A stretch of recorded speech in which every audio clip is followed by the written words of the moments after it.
Rekan-rekan, kebetulan saya habis dari Makobrimob membawa 3 jenis gas air mata yang ini merupakan standar dari Brimob seluruh Indonesia. Perlu saya sampaikan kepada rekan-rekan bahwa penggunaan gas air mata di dunia internasional, ini saya mengacu dari penjelasan dari Dr. Mas Ayu Elita. Beliau adalah guru besar, ahli atau kimia dan persenjataan, dosen di UI maupun di Unhan. Dr. Mas Ayu Elita adalah ahli kimia dan persenjataan, dosen di Fakultas Indonesia dan Universitas Pertahanan.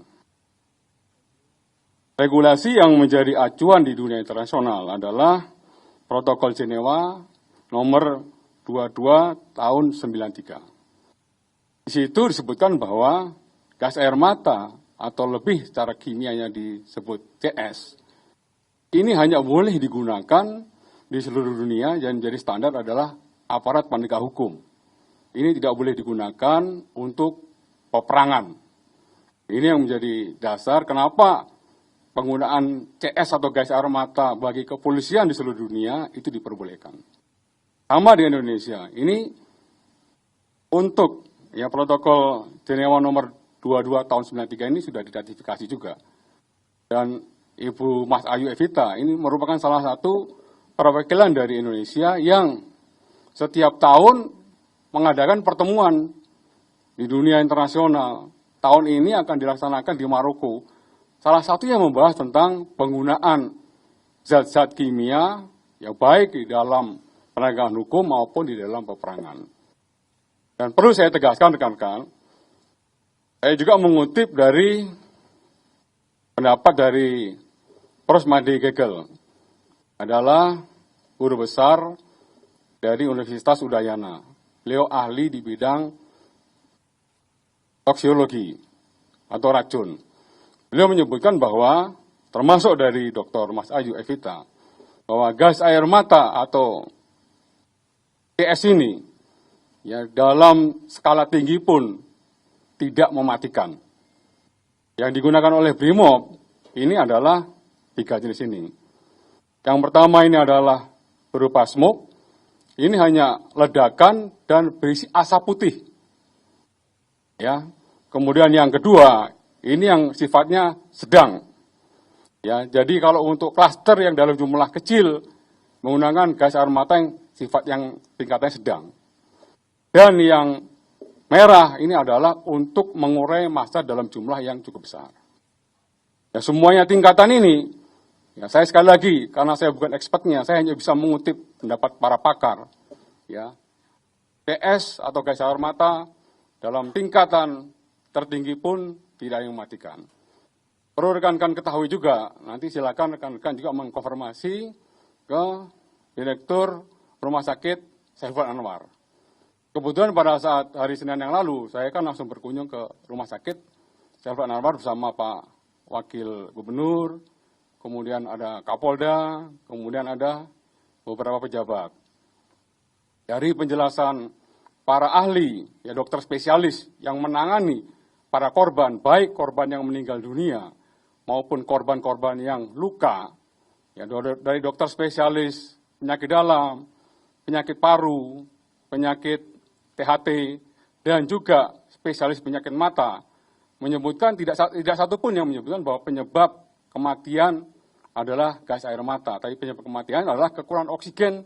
Kenapa? Terjadi berdesak-desakan, kemudian terinjak-injak, bertumpuk-tumpukan, yang mengakibatkan kekurangan oksigen pada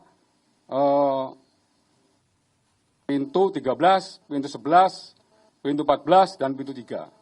Ini yang jatuh korbannya cukup banyak. Jadi perlu saya sampaikan seperti itu rekan-rekan. Kemudian juga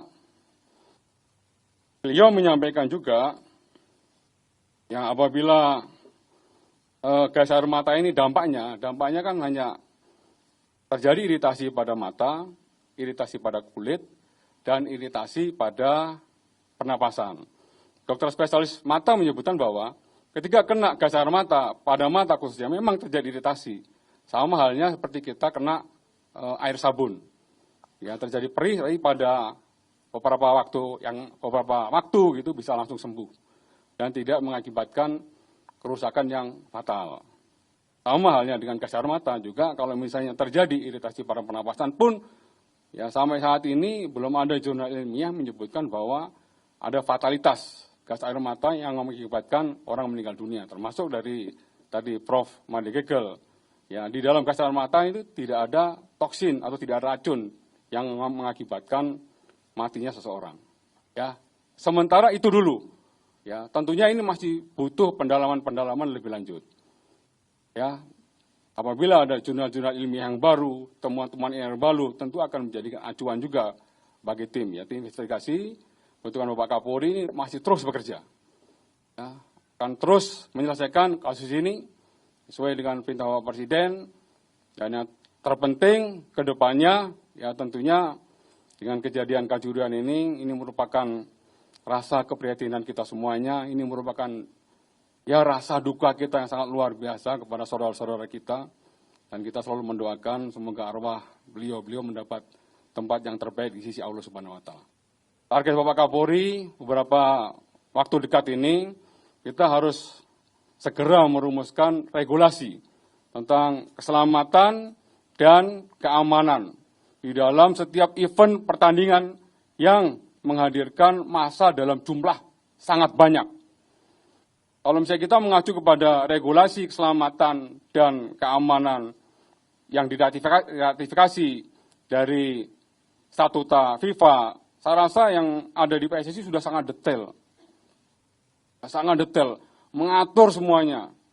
Ya, tentang bagaimana sistem pertandingan, bagaimana sistem keselamatan dan keamanan, bagaimana peran safety and security official, ya, bagaimana harus ada contingency plan, harus ada emergency plan, itu harus diterapkan di dalam setiap pertandingan. Ya, ini masih terus akan didalami oleh tim masih bekerja, dan mohon supportnya, mohon doanya rekan-rekan agar tim ini segera menuntaskan ke depan. Harapan kita dengan adanya perubahan regulasi keselamatan dan keamanan yang sedang digarap ini, sesuai dengan Bapak Presiden, tidak terjadi lagi kejadian-kejadian seperti di Kanjuruhan. Termasuk juga Bapak Kapolri juga sedang merumuskan juga regulasi ya tentang keselamatan dan keamanan pada pengamanan ya dalam setiap event kegiatan kemasyarakatan. Nah, ini betul-betul akan diterapkan dan betul-betul akan disosialisasikan, dan harapan kita ya ke depannya akan setiap pertandingan yang melibatkan dan menghadirkan massa dalam jumlah banyak, keselamatan dan keamanan menjadi prioritas yang utama. Ya, saya rasa itu ya rekan-rekan.